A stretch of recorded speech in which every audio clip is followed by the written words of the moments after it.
कमर वाले खाले महाकाल गे डीजे कंचन राज छोड़ी कमर वाले खाले महाकाल गे। अले सावन रही है छोड़ी खुशहाल गे सावन रही है छोड़ी खुशहाल गे अले सावन रही है छोड़ी खुशहाल गे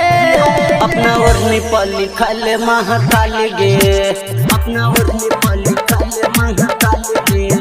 अपना ओढ़नी पल्ली खाले महाकाल गे जग भोला जी के देह जल ढार गे छोड़ी कमर पल्ली खाले महाकाल गे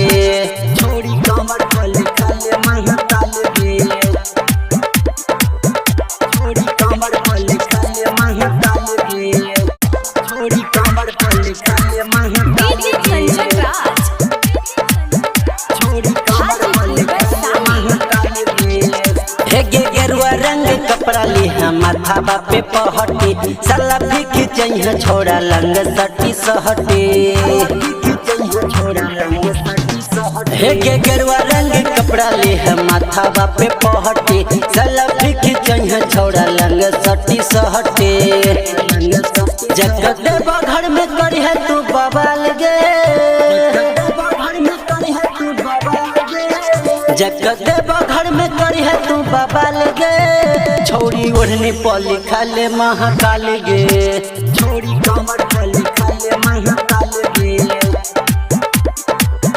छोड़ी कमर पल्ली खाले महाकाल गे रिकॉर्डिंग बाय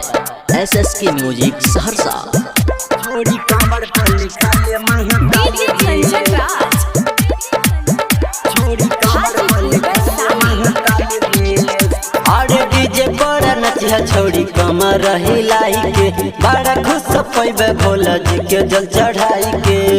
खुश पैबे भोला जी के जल चढ़ाई आगे डीजे पर नचिया छोड़ी कमर हिलाई के बड़ा खुश पैबे भोला जी के जल चढ़ाई के